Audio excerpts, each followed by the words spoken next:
Hello, welcome.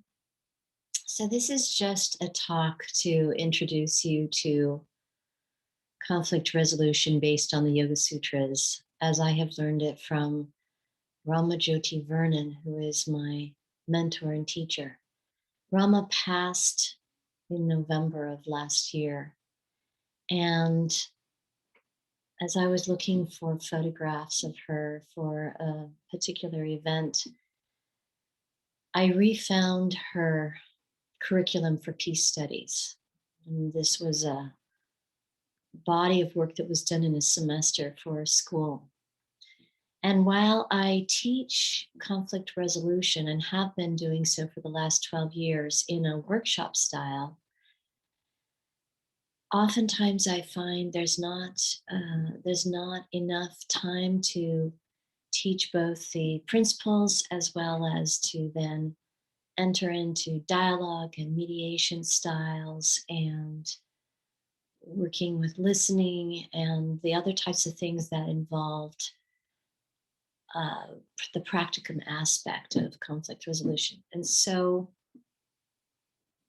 as part of her legacy, I'm going to be offering a combination of webinars and retreats and workshops in following the guidelines of that curriculum. So, upcoming, we have 4 webinars that represent the very basic aspects of conflict resolution. It's titled The Ancient Origins of Conflict, and it'll be followed by The Psychological Origins of Conflict. And that represents what she called phase 1. So, by way of introduction, for those of you that don't know me, my name is Ruth Hartung, and I'm also known as Shraddha, or my full spiritual name is Shraddha Sagar, Ocean of Faith. And I answer to both names, so whichever name is comfortable for you is fine with me. So, conflict resolution is a profound subject and topic, and there are many places where conflict resolution is taught. So, for example, American University in Washington, D.C.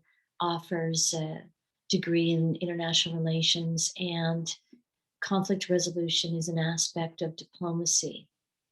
You can also see conflict resolution in our judicial system, and in particular in this sort of new arena of restorative justice, where they're looking to find alternatives to simply incarceration as a way to bring accountability to an event and to different parties that are involved. You also find it in counseling and in marital counseling, you find it in parent-child counseling, and it's also become popular because of its usefulness in leadership training. Anyone who is in a position of authority or responsibility and has staff or employees or faculty underneath them can make great use of the tools and the techniques that come with conflict resolution. But here in this introduction, what I want to do is sort of create a context for you to understand what makes this conflict resolution different than the others. The goal is the same. The goal is this idea of coming together and resolving an issue so that both parties end up feeling like they are winning and that they are in partnership as they move forward. However, the origin of where this teaching comes from is unique, and also some of the tools for getting to that goal are different. So, this is based on the Yoga Sutras, and the Yoga Sutras are probably one, if not the most important text that describes yogic philosophy. Now, Rama has been a teacher of 55 plus years. She's actually a very important figure in our yoga community because of her bridging the yoga masters from the East and bringing them into Western culture, into the United States, and then teaching from those, from a very authentic tradition. So she has carried that sort of torch, and yet she is a householder. So, in yogic terms, a householder is a person who is following a spiritual path and they have a family and they have a job or they have responsibilities that are worldly responsibilities. And so that shapes the way in which they take in their spiritual teachings, that shapes the way in which they're able to express, as compared to the monastic path, the path of the monk, the nun, those that isolate and devote themselves entirely to God. So, the origin of conflict resolution and this body of work that she did was came from her children, and it had to do with this time period when she was living in the Bay Area. She was teaching yoga. She had already co-founded Yoga Journal at that time and was also a co-founder of Yoga in Unity, another organization to bring yoga teachers together. And her children came home one day from school and said that they had just had a drill for if there were a nuclear bomb. And they'd all had to get underneath their desks and cover their heads. And that was a line in the sand for her. That was a point where she was impulsed into action because, for one, she didn't want her children growing up with this kind of fear of nuclear war, of annihilation, of destruction. But she also recognized that it was a completely unnecessary experience, that from her teachings in yoga, she could see what was at play. And so out of that, she started the Center for American and Soviet Dialogue. And then her premise was simple. She wanted to bring people together, citizens from the United States with citizens from the Soviet Union. And she felt that if she could work with them at the grassroots level, that there was something in common. And that common thread between both sides was that the citizens wanted peace. Oftentimes, our governments have agendas. They also are negotiating bureaucratic systems, a lot of different personalities. And something like peace and the importance of being able to offer that to your children, the ability to grow up in peace, the ability to grow up and learn and within a field of some innocence during that time when you're learning about the world. This is something that a parent, whether a parent from the United States, a parent from Iraq, a parent from the Soviet Union, these are all things that they wanted. And so she started with that as common ground. Again, when it comes to changing something that's quite large and big, that is an issue in society, you can work with that from the top down. And that would be if you have a leader that inspires those around them and is able to work within the confines of the system to be able to bring about positive change in something that is very entrenched, like war or a conflict. Or you can start from the bottom, which is the grassroots. And so this is the arena of where Rama has always been familiar with. And what's really important also about Rama is that there was no one to ask permission from to do this work. It was simply a decision that she made. There's no permission asked to be a visionary. And so the premise of bringing these citizens together so that they could start to work on their relationship and see if that could transform and filter up into this bigger conflict between the two superpowers. Um, the way she did that was by bringing American citizens who were like minded, who also wanted to be part of the peace process, who also had the same ideas and were willing to travel to the Soviet Union, excited to travel and meet citizens of the Soviet Union. And what she did is she took groups, and the groups would be from 20 to 200. And then she would pair people together. So those that had something in common, for example, their careers, she would take a lawyer from the United States and pair them with a lawyer from the Soviet Union. And this was in order to create a common ground that's totally separate from their culture, totally separate from the way in which they are raised, totally separate from the ideology of democracy versus communism.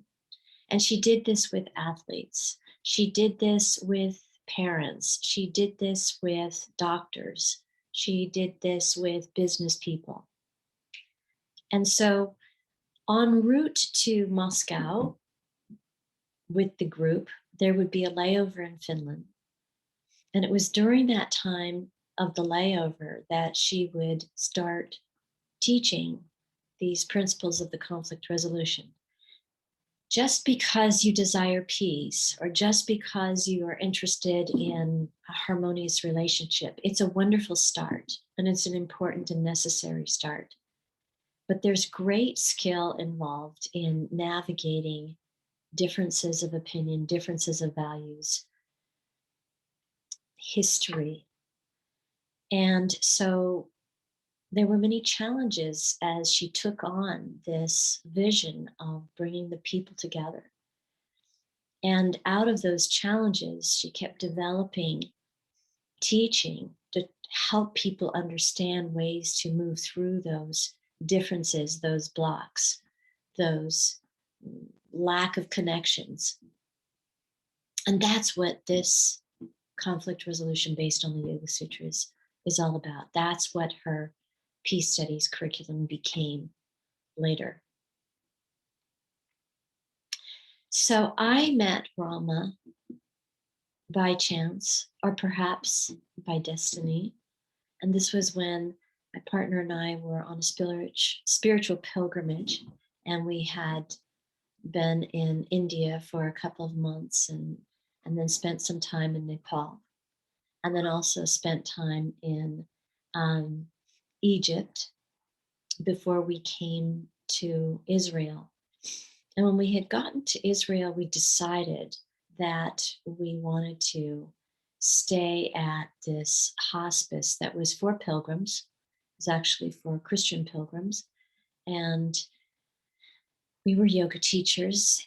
But more importantly than the aspect of the pilgrimages, we were really interested in just a little bit of luxury. We wanted to stay in a European place and spend a little more money.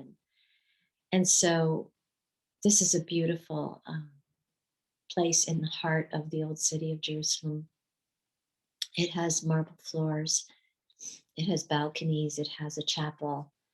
And so we arrived at the Austrian hospice in Old City of Jerusalem.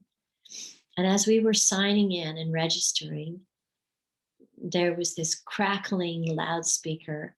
And over the loudspeaker came the announcement or the request. And that was, will all the yoga teachers please go to the ballroom? Now, we were yoga teachers and we were curious what is going on in the ballroom. So we went upstairs to the ballroom and there was Rama. And she had organized this Yoga for Peace conference. This was in 1995 now. And she had gathered yoga teachers from primarily the United States, but also from other parts of Europe, as well as teachers, and brought them to Jerusalem. And where they were locating and staying and doing all of their conference was in the Austrian hospice, as it happens at this time. And so graciously, she invited us to be a part of that conference. And in that conference, what she did was interesting. She was teaching conflict resolution. Now, in Jerusalem, you have the conflict of the Palestinians and Israel. And what she had done is she had created a kind of her schedule was to first bring in somebody that could speak to the Palestinian side from a particular point of view. In this case, this was an American journalist who was um, reporting on Palestine and had gone to jail for the things that she wrote in favor of Palestinian independence. And then what you have is you have, um, hold on just a minute. So after listening to the stories of the Palestinian journalist, then she would turn around and she took us to the Knesset, and this is where the seat of government is for Israel. And there we met and were in a conference room with the mayor of a new Jewish settlement. And he spoke about his experience of leading this little village in the West Bank and the kinds of conflicts that had happened there and the challenges that he met. And we were able to ask him questions. And in the midst of being offered these incredibly opposite points of view of a situation, what she asked us to do was to find the center, be in a neutral space so that we could actually listen and hear each stories, which is absolutely fundamental to anybody who chooses to become a mediator. If either side detects that you have a proclivity or that your opinions can be swayed over on one side or the other, then it's almost impossible to create a trust of you as a mediator because it's so important to be able to listen and hear both points of view. It was a fascinating conference, and I found that I had challenges being neutral. I had challenges finding the center, that I had very clear opinions. I also felt very justified in those opinions. And so that experience ended up being archived away. And I met Rama again later, about 5 years later, when she came to Sedona. And as it turns out, she ended up doing a workshop in my yoga center. And so began the relationship, which has included the teaching of asana, as well as the teaching of Yoga Sutras, the teaching of the Bhagavad Gita. So the next time that Rama and I were working with conflict resolution was in 2004. And that was when my sister, Marty Gustafson, had organized a small trip for 6 people. And this was to go to Afghanistan. Marty and I, our family had lived in Afghanistan when we were children. And she had started returning to Afghanistan the year earlier. And Rama wanted to go. So here we have a very long conflict. This is now the longest conflict that the United States has been involved in, has been the conflict in Afghanistan. And so Rama gravitates towards any place where there is a conflict zone to see if there's a possibility for the work to be done. And she's done this in many different places. So we went to Kabul, and just a few stories of that experience. It was my first time of traveling with Rama. We met in Moscow. We took an overnight flight and flew into Kabul. We arrived with the expectation that Marnie was going to be there to meet us, as that was the plan. And when we got there, we discovered that Marnie had forgotten that she wasn't arriving till a day later. And so we entered into this airport. While I was familiar with this airport as a child, it was pretty intimidating because it was absolutely a militarized zone. So everybody, all of the Afghans had weapons and had guns, had machine guns.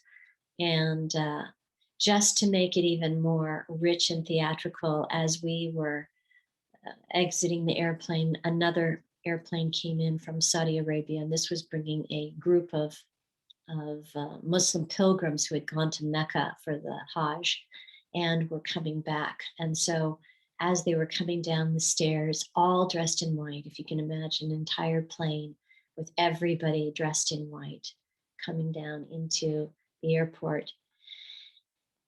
So I was a little concerned about our situation, but Rama was not. There was no judgment. There was no concern. There was simply adapting and shifting the plan. And this is where I started to see that how the Yoga Sutras are practiced day in, day out in life situations. For most people in that situation, it would have been very challenging. For her, she was fine. She was more than fine. In fact, she enjoyed all of the sort of cacophony and tumult and adventure of it all. And we ended up making a phone call, waiting a couple of hours, and then we were sort of taken by a driver back to the guest house that we were to stay at as we maneuvered through different militarized parts of the city and such. And that trip ended up being a revelation as I watched again and again. No hot water, no heat, things that can create discomfort, especially when you're in a foreign place and you don't understand how things are. Each one of these sort of logistical challenges was handled with ease by Rama. So this is really what conflict resolution is.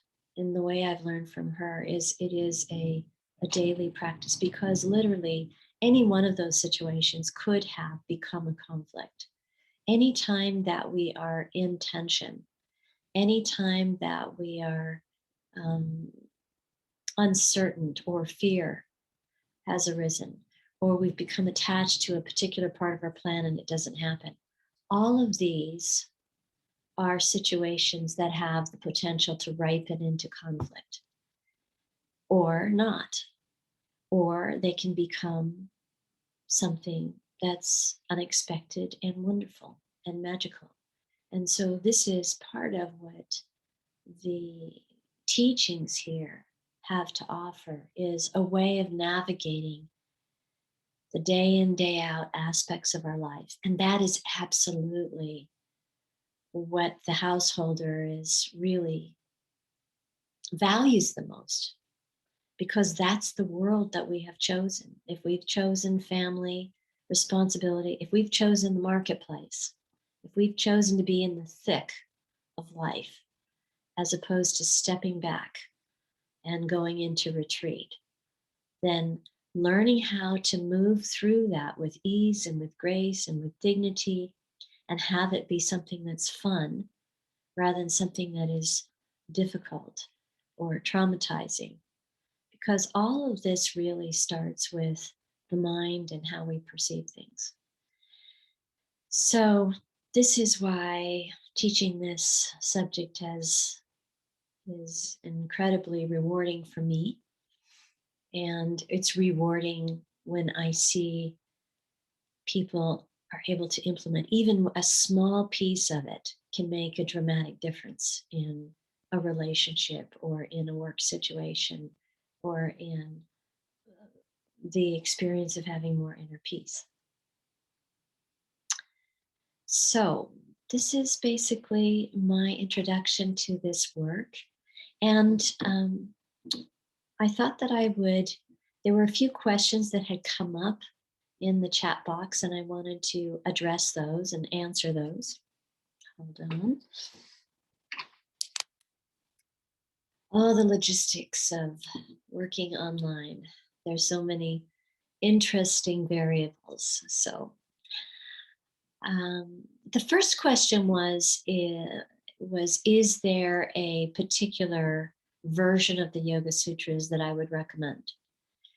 While there are many wonderful books on the Yoga Sutras, and so just as a note on the Yoga Sutras are written in Sanskrit, then they are translated into English, and it's that translation process of reading something in the Sanskrit and then interpreting it that is why there are so many different versions of the Yoga Sutras based upon the scholar's perception of what that script is saying.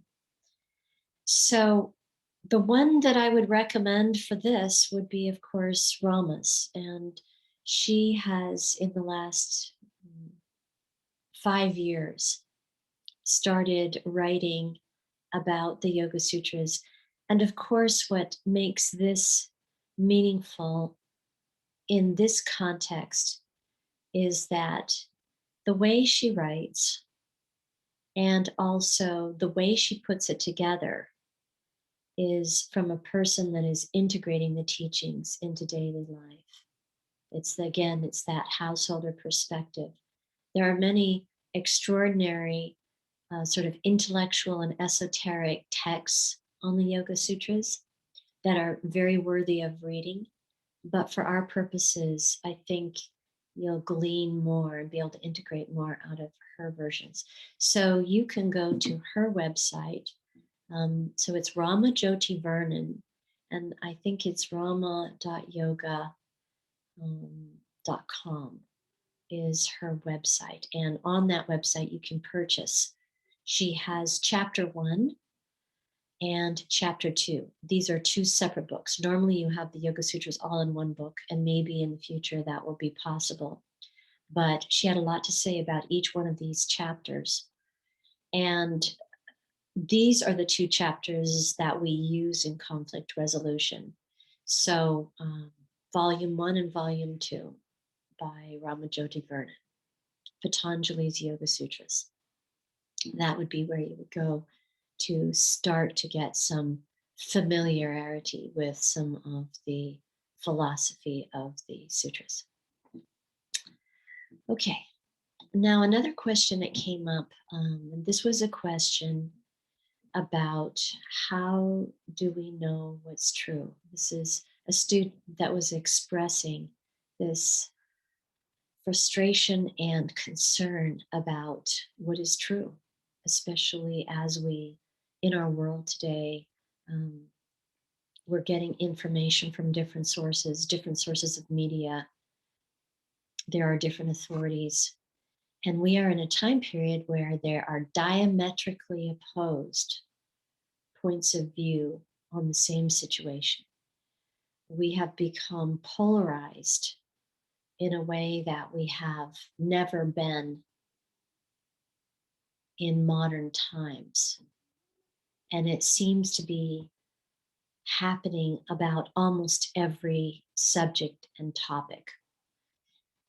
So this is a great question. How do we tell? How do we know what's true? How do we know what to believe?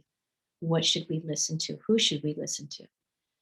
And actually, this is something that this teaching will help with. And this is something that I go to the Yoga Sutras for all the time. I actually go in as I'm looking at situations and say, okay, I'm going to go to this part of the teaching and this part in order to make a decision and analyze who to listen to. So I think that's something that can be answered within the context of this work, that you develop a way, a pathway to handle these unknowns when you're presented with material or you're presented with a situation. How do you maneuver through that and come to a place where you feel comfortable with who you're trusting, who your authority is? And it's using your intuition. One of the things that's happened for human beings, one of the things that yoga teaches is that human beings have a tendency to give as a part of being in society. We are asked to give our authority to those in particular fields. So we have the government as an authority. When you're in school, the teachers are an authority. If you go to, if you have medicine, the doctor is the authority. And what yoga is about returning a kind of, or discovering a kind of inner authority where you're able to take all the information and come up with something that's attuned to you, that is truthful for you. And that involves skill, that involves an ability to put your awareness in different parts of yourself. It also means you have to cultivate a relationship with aspects of yourself that are your wisdom self.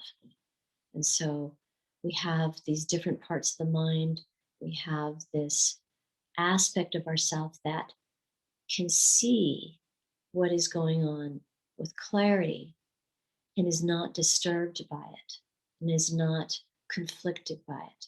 And so all of yoga practices, whether they're yoga asana, whether they're pranayama, whether they are the study of philosophy, all of them are for us to develop and contact that wisdom mind, or the Buddhi mind as it is known, and that aspect of ourself um, that is able to see the bird's eye view. So that's a short answer on that question, and it deserves a lot of exploration and is probably one of the most important things that we address in yoga. Okay. So another question that was asked, there was a question asked about January 6th. This would be the um, the sort of rioting that happened at the Capitol building on January 6th in Washington, D.C. And the question was about the concept of enemy. What about the idea that has arisen out of that event of enemy? Who is an enemy?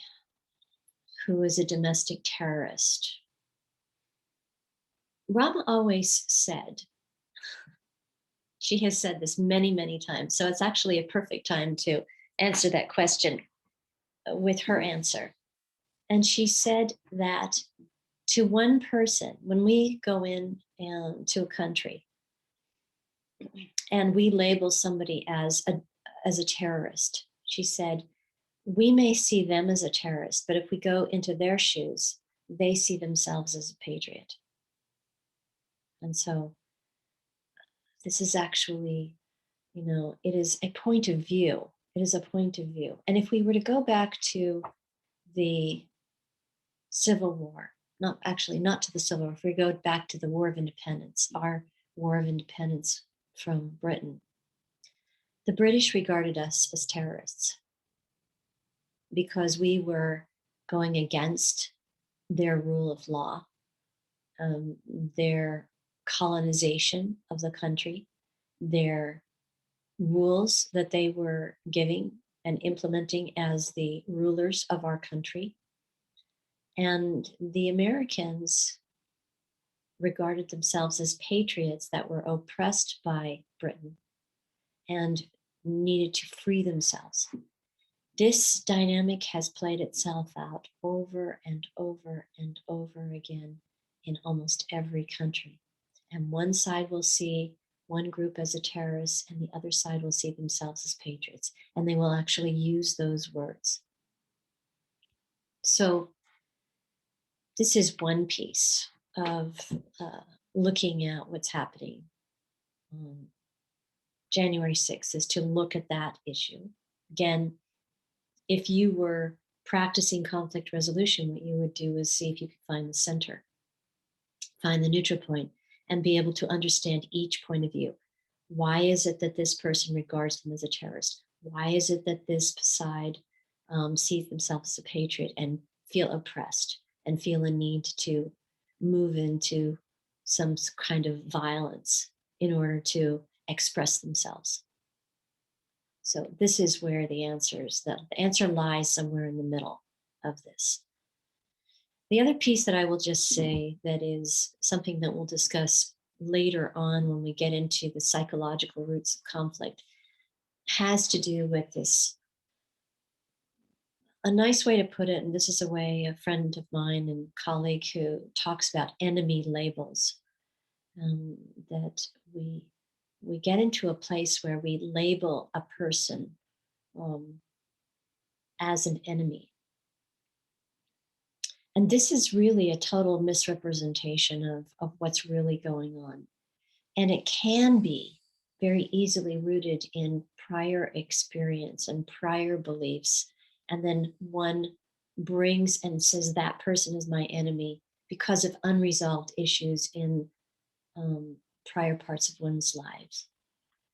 And what'll happen when you label enemy is that there is no dialogue. There is no dialogue. There is no discussion. There is no relationship, except for one of conflict and of one of separation, and often one that can escalate into this dynamic of war. So this is something that we examine in when we look at stereotyping. Underneath all conflict, and from the smallest conflict to the largest war, stereotyping is involved. And this has to do with the way that we are looking at a situation, the way we are perceiving people, and then labeling them and identifying them and generalizing them as enemy. So this is just to give you a little idea of some of the realm and the arena that we're going to explore using conflict resolution. And so there will be 4 webinars that are coming up that, as I mentioned, will start out this online training. And if you are interested, there'll be an opportunity for you to register and sign up. And the format of those webinars will be where I will present an idea, a principle of conflict resolution, and then we'll have a Q&A where questions can be asked about that,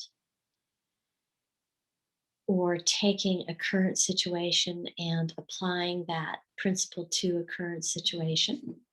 And then after that, I'll give you a practice, something that's you can do as homework if you choose.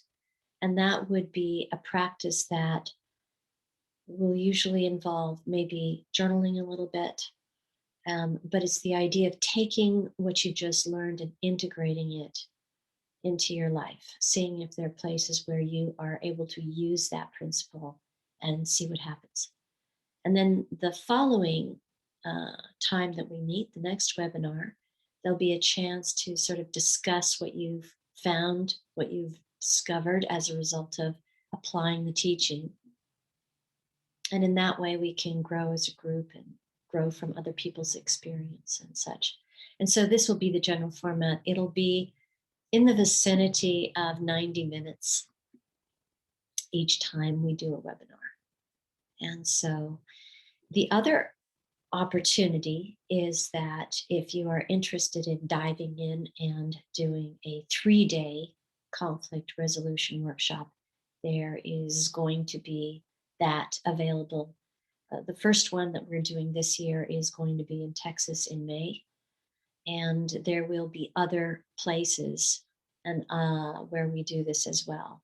Um, and they'll often be in a place where you either go like a retreat center, or there will probably be one also here in Sedona where you can come and attend the workshop, but you would have other housing and such.